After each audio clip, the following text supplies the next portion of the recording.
Well, hello there and welcome back to this F1 2020 My Team Career Mode. The Minardi team now at round 12 of 16 in Season 2 at the National Autodrome Monza circuit in Italy. Our home event. I was tempted to do a livery change. What I haven't done, I've gone there, had a look around the menus and realised that I can actually get all our secondary sponsors onto the car. Now this is probably something that everyone's known about for a while, but I was wondering, like, we've got all these secondary sponsors but they're not showing on the car. Well, they will from now on. They're plastered all over it, so our car is proper liveried up now. Won't make too much difference to our performance. It'll make no difference to our performance, but it'll look a little different out on circuit. So the workstation then, you can have a look at the weather here.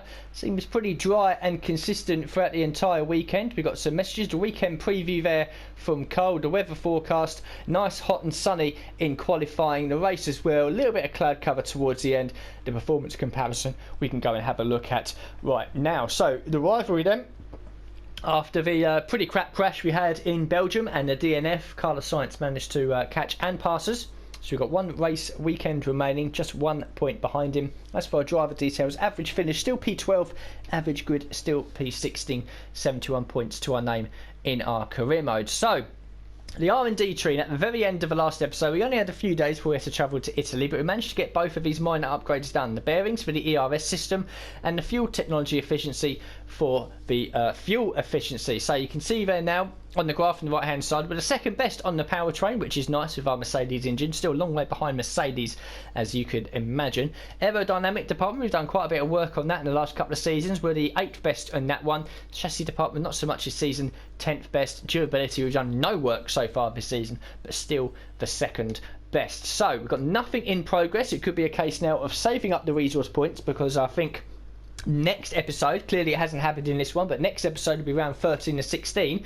I think definitely then we'll find out what's going to change going into season 3, if anything is going to happen. So progress history, Mercedes have had an upgrade, Red Bull have had a sizable upgrade as well, a little one from Ferrari, same from Renault and McLaren. Nothing from Racing Point in AlphaTauri, and our little upgrade there has put us right up to the back of them.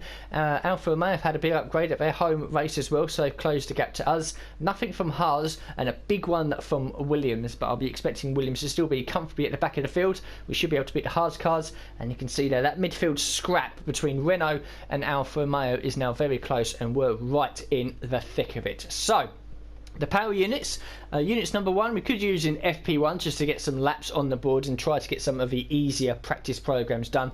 Units number 2 and 3, you can see there's pretty much only 1 or 2% between the units there, 3% actually between the turbocharger, that does go up higher than everything else. So it'll be a mix of units number 2, probably units number 2 in FP2 and FP3, and then units number 3 in qualifying and the race. As for the gearbox, 16% wear now on the practice gearbox, that's fine. We're coming into our 6th and final race weekend with the event gearbox. It's only at 25%, that's fine as well. Weekend tyre allocation, we've gone with balance, so we've got a range of tyres that we can use in the practice sessions. And finally then, before we go to FP1, the standings, Bottas still leads away just ahead of Vettel, Hamilton trying his best to close up. We are still in 12th place. We've dropped down to 12th place, I should say, on 39 points. Nick de Vries in 15th on 19 in the constructors. We've dropped behind McLaren now down into 8th, which I have been expecting for the last few episodes, and I think that's where we'll be at the season end, because we're almost 40 points clear of Alfa Romeo, and it will take an absolute miracle for us to drop down into P9. So there we go, everything is spoken about. I'll now go away to do the 3 practice sessions off camera. Hopefully good news to report at the end of FP3. I'm pretty confident we can get all of the practice programs done, or at least a majority of them done. I'm just hoping that we can find a decent setup and be on a strong midfield pace. So I'll be back with you guys at the end of FP3.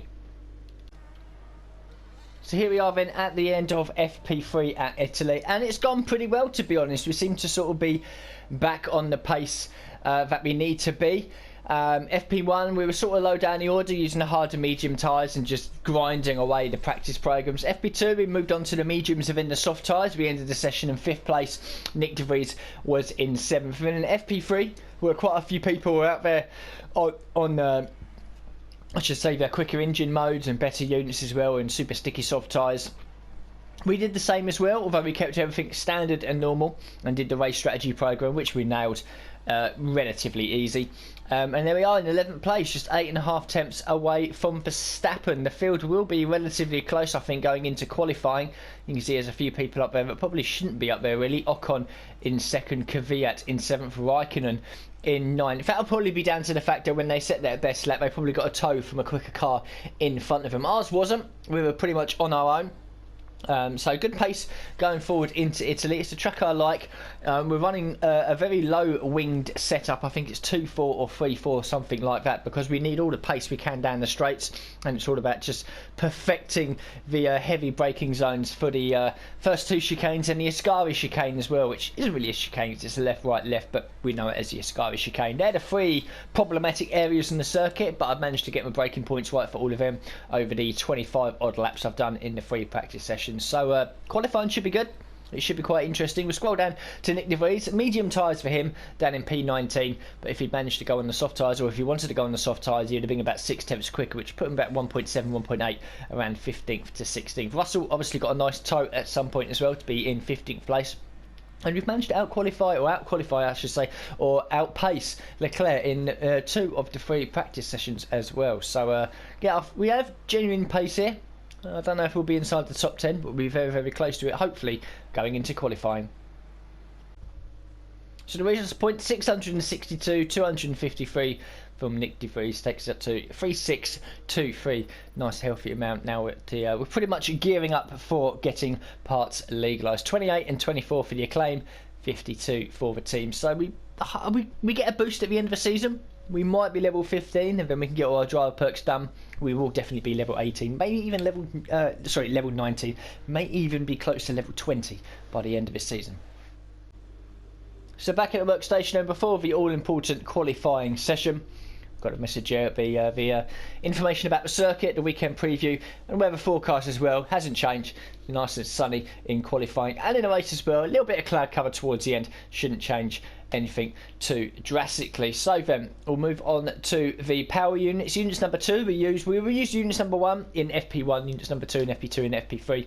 You can see there is a lap difference of 34 laps, which would be pretty much bang on, I think, once this race is done. We may be able to get away with not taking a grid penalty before the end of the season, but to be honest, I think we'll need to. Practice gearbox 20%, so we will now order a new one for the next event. 2020, yep, that's fine. Event gearbox into its 6th and final race weekend. And then after this, we've just got a few races left as well. 26%. You can see after 5 of the 6 races, our gearbox durability is very, very good. So then, we might as well advance into the qualifying session. Nice and sunny throughout. Maybe sneak into the top 10, but to be honest with you, I'm looking around P12 to P15. If we manage to hit that target, it'll put us in a good scope for the race going ahead. So just over 12 minutes left of the qualifying session. I haven't been out yet. I'm going to plan on doing 2 runs. So we're going into the race. We'll have 2 sets of fresh sets of soft tyres, 2 sets of mediums and 1 set of hards, which gives us very different types of strategy options in case it's a safety car or anything like that as well. So the track will start to get a little bit quiet as it goes on. So you can see there 2 sets of soft tyres will be running. Car setup will drain the fuel out. So the aero is running 3.4 on the wing. So I was right, 3.4. Very nice and low for a circuit like this. Transmission 55-55. To keep the tyre wear down a little bit as we can. Suspension geometry to the right and left for camber and toes. Suspension 5.3, 6.5, 3.4. Nice and low for the ride height to try and max out our top speed. Brakes 154. Tyres 1 click down for the front and rear right tyres. 2 clicks down for the front and rear left. The left side, especially the left rear, is still a little high. Is to be expected around a circuit like this. And you can see the timing so far. Leclerc on pole position with an 18.6, and we were lapping in the 21s in qualifying, but I'm sure it'll get quicker for all of us. Now we're into the all-important session. Albon up into 2nd, Bottas in 3rd, Vettel, Hamilton, Verstappen in the top 6. Where is Nick De Vries now of this? Well, he's yet to set his first lap time. 26.3. 1.7 in sector 1 will put him around about 11th, 12th to 13th. We'll see how he goes on. 26.9 in sector 2 is a little bit down, so let's see if we can get a low 1 minute 20 on this. So we'll try and find Nick De Vries if we can. Here he is then, just coming down the back straight towards the Parabolica. If he managed to get a low 20, he will do him quite nicely. You can see now there all the new sponsors on the car and the side of it as well, so we do look a little bit better. Coming up to the line, he's done a 20.090, puts himself in 16th place. Not a bad lap indeed from the young Dutchman. So then, we might as well get out on circuit ourselves. I'll be aiming for probably a mid-19 if I can, which will put me around about 10th to 14th. Very, very close as you could expect here in the midfield. So, park thermal regulations in effect, and now we'll drive out onto the circuit. And there we come now then. Our home event, 3 Italian teams in the field, Ferrari, AlphaTauri and Minardi. And you can see there on the halo, if you like, you can see one of our sponsors, Satellite, if we look behind as well, TriStar now in the rear wing. And I don't know if we can see any other sponsors from here. Yeah, you can see one there just above another 14, Satellite as well. And there's another one on the front wing. So we are nicely sponsored up now. Took me a season and a half to realise that we could do that, because I was always wondering, like, we've got all these secondary sponsors, why are they not on the car? Yeah, I've actually put them on the car. So, the circuit then, relatively unchanged in the last 20 or 30 odd years, I should say, apart from the first chicane, of course. Used to be a double chicane down there. Now it has been tightened up. 2 DRS zones, the main straight and down here as well, coming under the bridge. That bridge there, by the way, if you didn't realise, is actually the old circuit. This used to be a banked oval, if you like, and that bridge there has the oval onto it. So yeah, this is a great little circuit, to be honest with you. I really do enjoy running around here. Nice high speed circuit, very similar to Austria really, where there's a lot of straights and a couple of heavy braking zones. Track's nice and quiet now, just a Mercedes out, best part of 30 seconds up the road from me. So we'll come across the line, open up the DRS, and see what we can do at the first time of asking. So coming out the parabolic event to complete our first of 2 qualifying attempts. I'll be amazed if this is anywhere near competitive. It's 18th place. We made a bit of a mistake going into the second Lesmo at the top of the circuit. I just put the left rear wheel on the grass a little bit, and it sort of screwed me up turning into the corner. We lost quite a few attempts in that, but 18th place anyway with a scruffy lap gives us a lot of positives before our final run in a few minutes. So we'll have a slow tour back to the pits, and we'll go out with a couple of minutes left to see if we can improve. Hopefully we can, because that first lap certainly hasn't been my best. I'll be disappointed if we're down in 18th, certainly as we're behind Nick De Vries. I think P15 is definitely on the cards. We've got absolutely nail this lap really. The major points where we can lose time is really the first and second chicanes and the Ascari as well. Lesmos 1 and 2 I have pretty much been nailing quite nicely.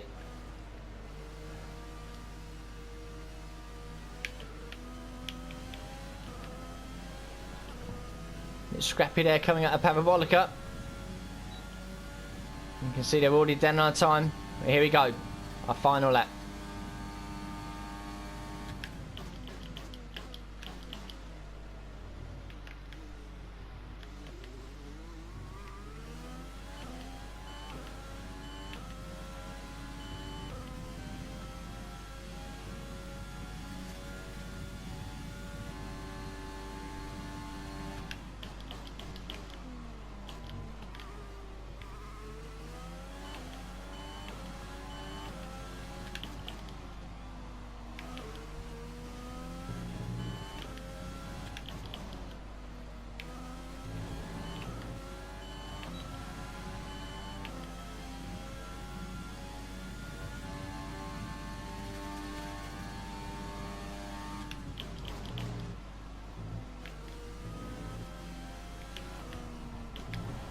Oh, come on. Fuck me. We barely improve.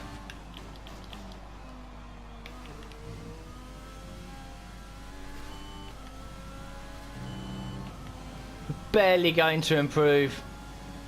That is a shocking thing to do. I'm so pissed off of that. So pissed off of that. We were 5, nearly 6 tenths up coming into Ascari.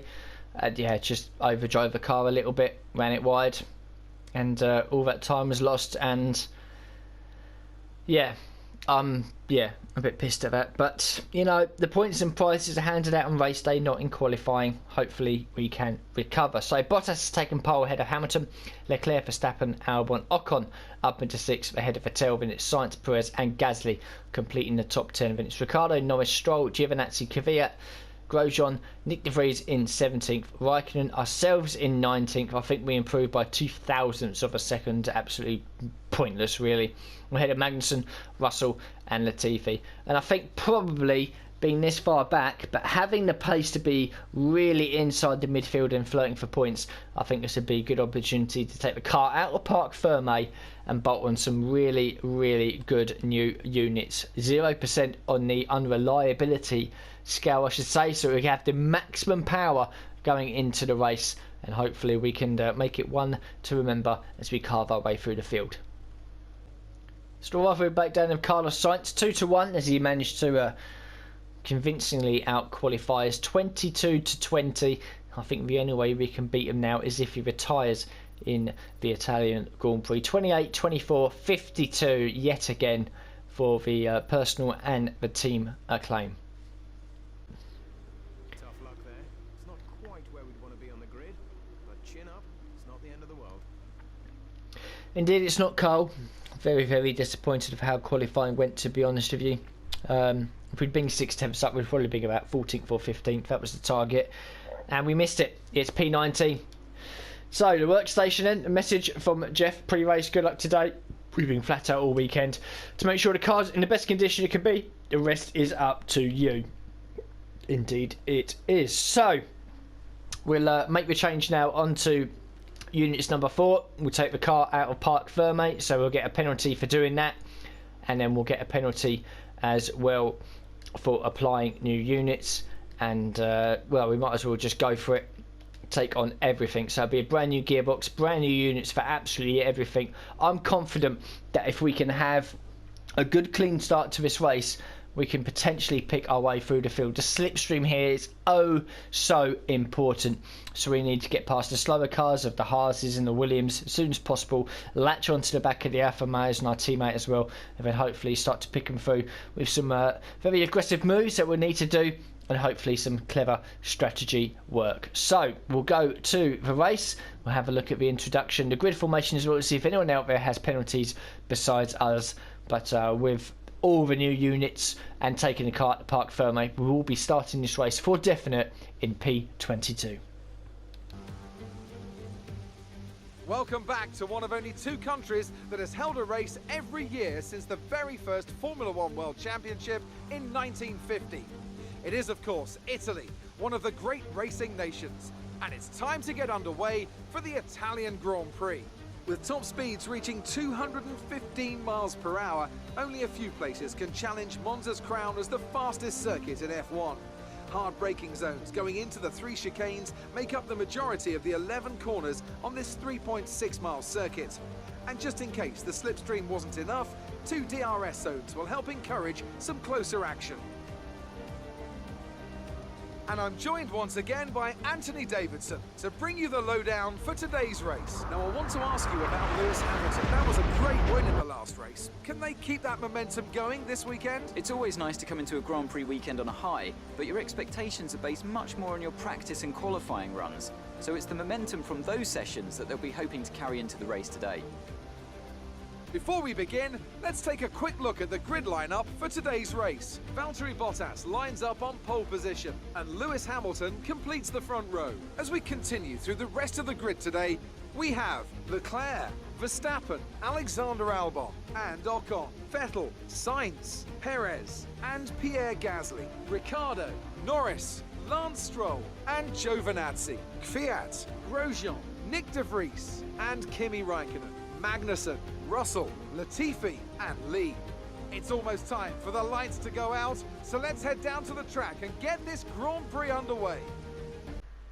So here we are then on the grid, P22, that we already knew we'd be doing. So softs onto mediums is the strategy. We'll start with just 1 lap's worth of extra fuel, hoping and praying for the safety car to spice things up a little bit. We could go long into this race, maybe starting on the mediums. We're starting at the back. We've got to do something a little bit different.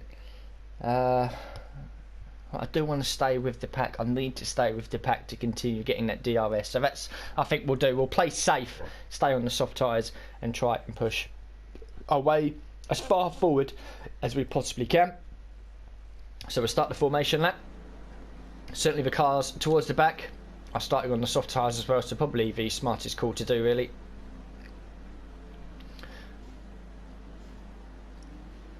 A long hold until we get going on the formation lap. Nice slow pull away. Launch map is good, but Not interested in adding any sort of additional tyre wear to the car. We can take our time in this formation lap as well. So yeah, softs onto mediums. We've got 2 sets of soft tyres, 2 sets of medium tyres that we can use. So if there's a safety car at any point in the race, we'll probably be into the pit lane for a change of strategy, just to try and keep us on the freshest amount of rubber that we've got. Ideally it is a 2-stop race around here, softs onto medium, softs onto hards. Sorry, the 1-stop strategy, soft medium or soft hard. 2-stop strategy is pretty slow. But if there's a safety car in the first couple of laps and we're back in, let's say, you know, for example, if there's a safety car at the end of, let's say, lap 3 and we're in 20th, I'll pit. Simple as that. I will pit for another set of softs. And just absolutely just go for it. It's nice being at the back. We can certainly take our time. For the time being, conditions looking good. Copy that. So no rain. So nice and sunny and dry conditions, which is exactly what we want. So this is going to be, I think, possibly a classic burn from the stern. In practice and qualifying we were very quick, and qualifying unfortunately we just made a few too many mistakes.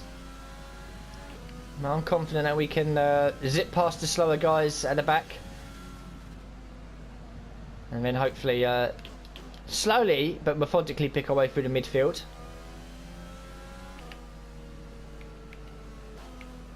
Because we do have genuine midfield pace here, and it would be pretty upsetting if we end up running around in P18 and P19 for the majority of the race. But slipstream and the DRS is oh so important here. We have to make sure that we're following cars. So last car into position, P22. Good start would be nice to try and get past these Williams cars if we can, because they are going to be well off the pace. And here we go for the 5 lights. So here we go then, from P22.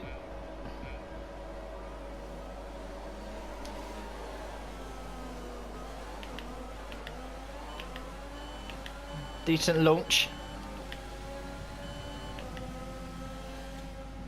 Take it easy.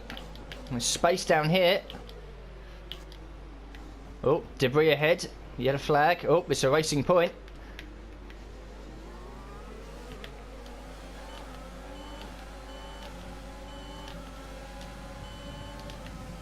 Got Magnussen on our outside. He's out dragged us as well. We'll try and get him back at the second chicane.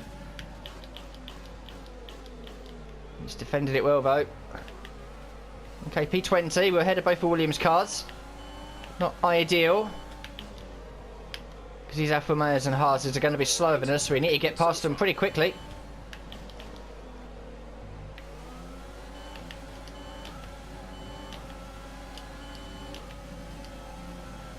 Whoa, that was close.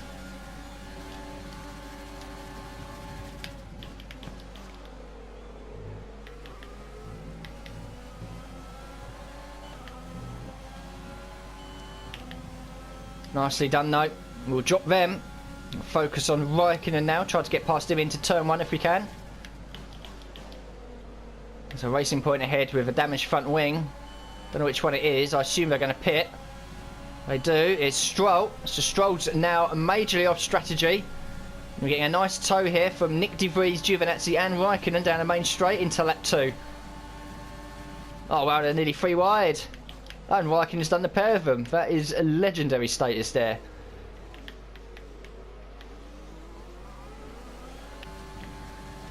There's an absolutely titanic scrap going on ahead of me. You can see there 3 or 4 cars very close together. I'm just biding our time at the moment, seeing what happens. This is going to be a race where it's going to be difficult to overtake, to be honest.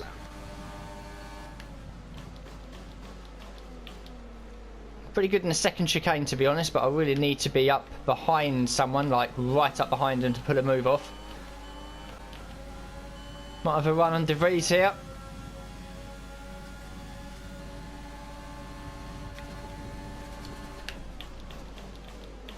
The old switchback move. Fake going right, go left instead, inside line. And we managed to get past our teammate. It's up to P16 now. I'm hoping Nick De Vries can stay with us at least and pick up DRS and Slipstream. Now we focus on P15, Pierre Gasly.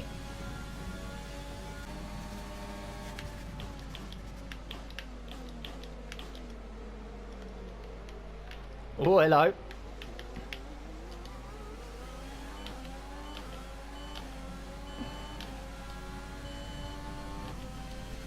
Oh, he's using his ERS as well to defend.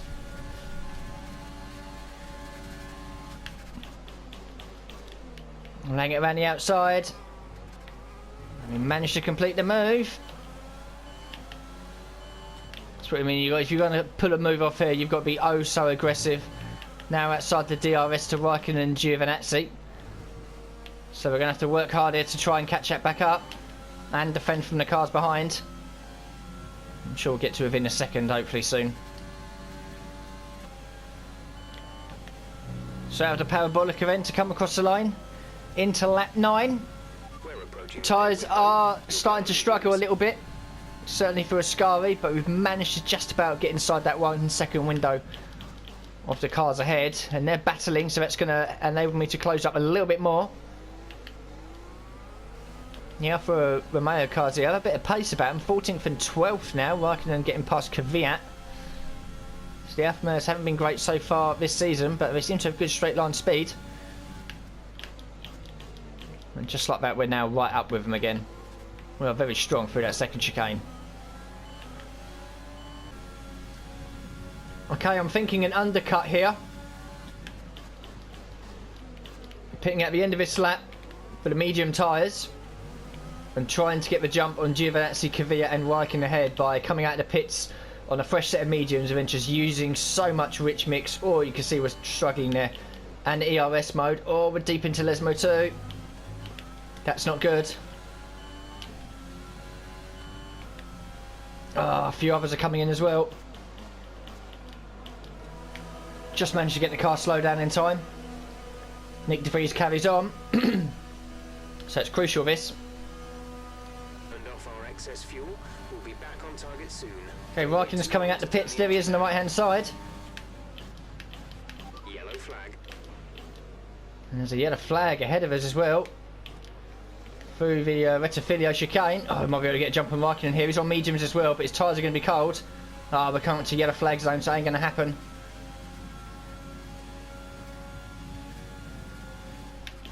Oh, it's Hamilton. He's blown up. Green flag. So Mercedes of Hamilton out of the race.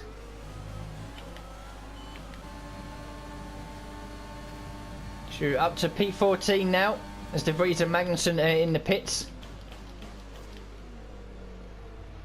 Raikkonen, Giovinazzi and Kvyat. If we manage to get past them somehow, P11, still outside the points. I'm going to try and have a run on Raikkonen here if I can. It's going to be difficult.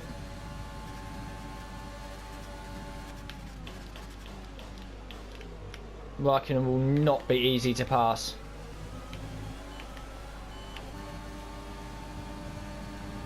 He's having to go at his teammate. This is going to make us slow, and we're approaching the yellow flag zone. Oh, Ocon's had a massive crash there on the entrance to the chicane, and Raikkonen's had to back out of it. That's interesting because now we're in a fight for the final point here. All kicking off at Monza.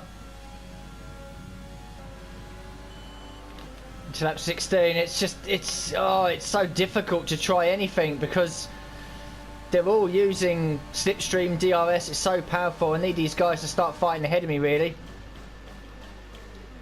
to have any sort of opportunity to maybe sneak a move. There's a point up there. Kvyat, he's holding it now for 10th. This is probably the best chance we get each lap, really. I might have to just send it.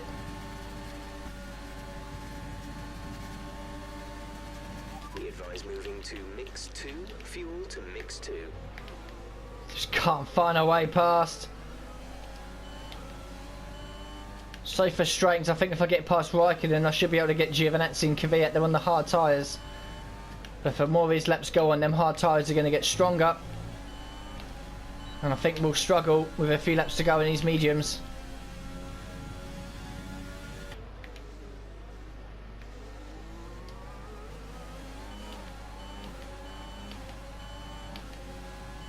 Golden opportunity to get Kvyat here. And we've done it.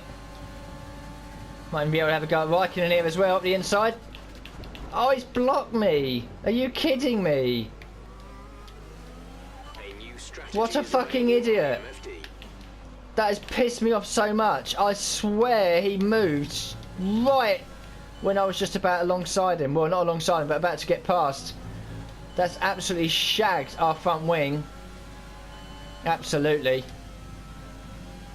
I think we're going to have to stop, unfortunately, to fix this, and that's killed our race. Oh, that's bad. Oh, mate, are you serious? Are you absolutely serious, Raikkonen? Don't move like that. Never, never move like that.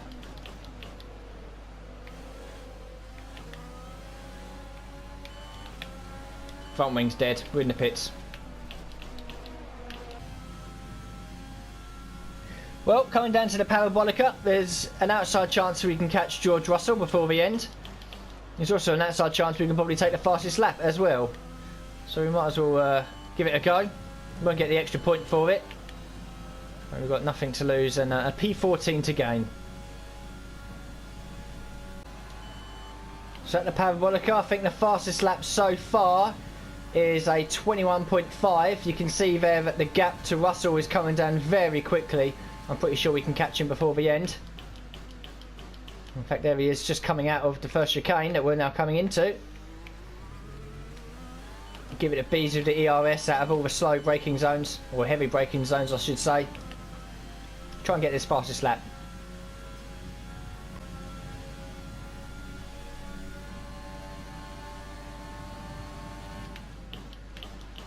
Really, game? Really? As soon as I catch Russell with a lap to go and my tyres are dead, you decide to give me a DRS failure. Well, that is just absolutely stupendous. The DRS is stuck open. You'll have to come in. Oh wow, it's stuck open. Pit in for repairs. It's stuck open. Oh, that's gonna be... Oh my god. Okay, well, it's ultimate DRS around Monza. It's probably not the worst circuit to have it. Here we go against Russell. 216 miles an hour. But our DRS is stuck open then for the final lap, which is going to make things a bit tricky. I mean, one of the circuits you kind of want your DRS to be stuck open is around here. Look at this ultimate DRS we're getting now. But it's going to be a bit digi in the chicanes, and especially for Ascari. Oh, there's just no downforce there. I'm across the curb. DRS stuck open around Monza. Wow. Oh, it's going to be really bad through here. Just got to take it easy. We know that as soon as we come out of here, we can absolutely just blast it. Oh, wow, how twitchy is that? And put away from Russell. What a crazy end to the race. Ultimate DRS around Monza. Okay, gap ahead is 9.0 seconds. Oh, God. We'll be okay from Russell, though. But as a race as a whole, I'm pissed off with you, Raikkonen. Really am, man. Didn't need to move where you did. And we picked up the damage because of it. It'll be a finish at P14 after starting last, but I expected a point. So that was a hair-raising last lap or so. Ultimate DRS with it being stuck open. We managed to pass Russell with it and stay ahead for a P14 from 22nd on the grid. And Anthony Davidson gave us driver of the day for it as well. It could have been a point really. If we managed to get past Raikkonen, I'm pretty sure we'd have been able to have Giovinazzi as well, because he was nowhere near Perez in front, and it could have been a point. Probably should have been a point. A Raikkonen there, I mean, maybe I'll look back at it afterwards, I don't know, but it seemed to me that I was about to pull alongside and he jinked a little bit to the left to block me, and at that point I was too close already, and we picked up the damage. So disappointing with that. But it's still a P14, so competitive or not, I don't know really. I mean, if we didn't pick up a damage, picked up a point, I'd have been happy. Difficult around a circuit like Monza. There is a bit of a field spread. We didn't have a safety car, which I was sort of hoping for really mid-race to spice things up a bit. But it's a finish anyway, and we were pretty quick. 21.583 was our fastest. Ricciardo set the fastest lap in the end of 21.3. So he's just over 2 tenths away from them. But Leclerc wins at home for Ferrari. The Tifosi will be incredibly happy, just like he did in 2019 actually. Bottas second, Vettel third, Verstappen, Albon, Ricciardo in the top 6. Sainz, Norris, double points finish from McLaren. Perez in 9th, and Giovinazzi from 14th picks up the final point. Then it's Raikkonen, who had a good drive himself, from 18th to 11th. Kvyat, Magnussen from 19th up to 13th. And then you get a whole host of 2 stoppers, including ourselves in 14th. Russell 15th, only stopped once, but we knew he'd be slow. And it's Ocon, Stroll, Gasly, Nick De Vries, Latifi, and Grosjean was a lap down. Hamilton was the one and only retirement. Blew up to the left hand side of us as we were passing him. So the standings then, with just a few races remaining, Bottas has a 19-point lead over Vettel. Hamilton pretty much out of it at this point of that DNF at Spain here at Italy. Leclerc in 4th, Verstappen in 5th. Ricciardo moves up to 6th, demoting Stroll to 7th. Norris moves up a couple of positions to 8th. We remain in 12th, but Albon has scored a few more points. We're still ahead of Alexander Albon in the Red Bull. That is mad. Sainz moves up to 15th, ahead of Nick De Vries. Giovinazzi with an extra point as well, pulls him away from Raikkonen. So in the constructors, Mercedes have a 38-point lead over Ferrari, so very, very close with them. Red Bull finally managed to move up to 3rd past Renault. Racing Point, AlphaTauri moved down a couple of positions. McLaren continued to bridge that gap ahead of ourselves. We're pretty much, I think, locked into now 8th place, and next we get a mad result in the final 3 races. Alfa Romeo sitting on 20 points, Williams on 2, Haas still yet to score. So the rivalry breakdown, 3-3 against Carlos Sainz. He finished ahead of us, but we did claim the fastest lap. So it's 25-23.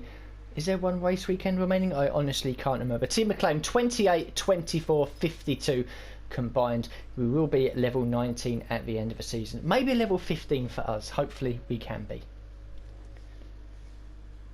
Finally, the cash. We completed all 3 of our secondary sponsors. 1.18 million in the bank. Damage deductions for ourselves, and Nick De Vries means we only walk away with 38,000. Takes up to $10.5 million, so a nice healthy amount at this stage of the season. So here we are then back at the headquarters. We've got 2 and a bit weeks until the Russian Grand Prix. That was a terrible attempt. I'm not even going to bother doing it. 2.5 weeks until the Russian Grand Prix. The first time it's been on the calendar as well. Looking forward to it. I quite like that circuit, to be honest. A bit bland and boring, but I do quite like it. So we'll have a quick look then at what we've got coming in. Weekly resources and running costs. I do believe once we go to Russia, we will find out exactly what's going to happen with what needs to be redeveloped for next season. Just have a quick look here at the Spec 1 department. We need $20 million to get the marketing to Spec 2.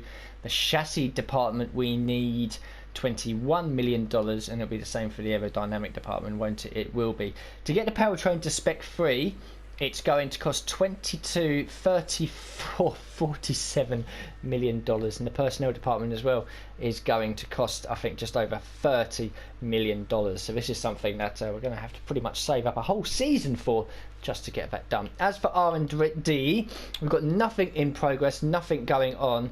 You can see there that the powertrain department, the morale for that in a moment, is the build time decreased by 17%, failure chance decreased by 9%. That's quite nice.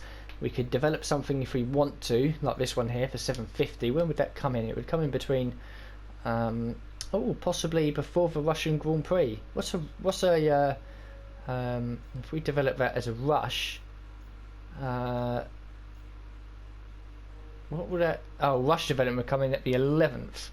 I think we could chuck in another sneaky little powertrain upgrade. So we might as well do the crankshaft then. So improving the strength of the crankshaft will allow it to handle increased engine load, allowing for more power output without the worry of increased wear. 11% failure chance on that. 15th of September. What about this major upgrade over here for the cylinder head? That will arrive 5 days before Russia. Bit of a risk. Any minor upgrades we can do over here? Cable assembly. That will arrive 2 days before the Russian Grand Prix. Bit of a risk that this minor upgrade as well will arrive 2 days before Russia. Again, a bit of a risk if it fails. So then we got a minor upgrade for the R&D department with the powertrain. So that's all good. Everything else to look at. Vehicle was fine. Corporate were good with sponsors over there.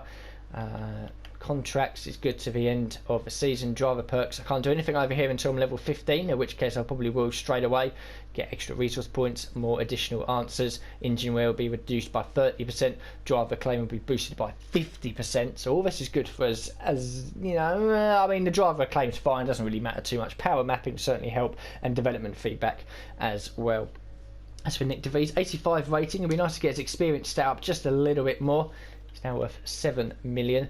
So activities, we might as well look at this then, try and get some stuff done if we can. Let's have a look. Durability department focus, not really bothered. A little bit extra resource points, that's fine. Simulator training improves Nick DeVries' experience by 2, so that's definitely on the card. Second driver press tour increases his acclaim by 200, cash 10k, we can afford it. Sponsor event in-depth factory tour improves the team acclaim by 750, cash $15,000. You might as well do that. Try and get our claim up to level 19. Durability equipment upgrade, yeah, why not?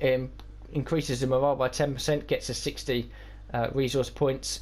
What else can we do before the weekend? We can do a durability team building or department focus. We might as well do a team building. It doesn't really matter too much. I'm not going to do any work over there. So then, let's advance for time. So the simulator training comes in for Nick DeVries. Second driver press tour also for Nick DeVries. Weekly resources and running costs come in. The crankshaft has passed. First time of asking, that's good. Sponsor event in-depth factory tour. Does it get us to level 19? It doesn't. Durability equipment upgrades. We've got something from the durability department. And the team building comes in as well. And now we can look forward to the race weekend. Round 13. Still 3 races to go after this. So, R&D, we'll have a look over here for the powertrain department. The minor upgrade has come in, which has unlocked a few more things, 3 more things really, and then we've maxed out on the powertrain department. Currently sitting in 3rd place, in fact, so that's quite nice as well. As for the corporate side of things, you can see there that here Nick DeVries' rating is now got to 86, which has added +2 to his experience. In Nick DeVries, we are working away. And to be honest, if his experience was probably in the 50s or 60s, he'd probably be a 90 rated driver. Everything else is good. His pace, awareness and racecraft is very, very good for who he is. It's just his experience is what's really, really letting us down. I'll change all this round going into the next episode, of course. We'll have a look at the R&D as well, facilities. We won't be doing anything now until possibly off-season, depending on how much money we get. Corporate side of things as well, everything seems okay over here with the sponsorship at least. Yeah, everything's fine, probably until after Russia, maybe after Mexico as well. Yeah, so now we can look at the tyre allocation. It will be the balanced that we'll go for, of course, so that's fine by me. And a quick roundup then of the Italian Grand Prix. Yeah, qualifying disappointing. We decided to take on brand new units to see us out to the end of the season, so that's now done. Good fight through the field, passing the Williams and the Haas cars and all that, and then there was a couple of crashes with Ocon and Hamilton retiring. Then we came up with the Alfa Romeos, who I was in a bit of a midfield battle with for quite a majority of the races. They were fighting with Kvyat as well. Managed to get past Kvyat, and then when I tried to overtake Raikkonen, I'm pretty sure looking back at the footage, he did jink a little bit left as I was trying to pass him, damaged the front wing. That killed the race for us. But it was nice for the last few laps. I think in the last 5 laps we were 11 seconds behind Russell, managed to catch him and pass him on the final lap. And we had DRS failure as well, with it stuck open, which was a bit hair-raising around the Lesmo and certainly a Scavi chicanes, but we did just enough, managed to boost away from him down the straights with our DRS being, well, open, if you like, to stay ahead of Russell and claim a P14. 8 positions gained in the race isn't nothing to be laughed at, but it would have been nice to pick up a point or two. But we now look forward to Russia. Brand new circuit on the calendar. I've driven it before several times, so I know the circuit very well.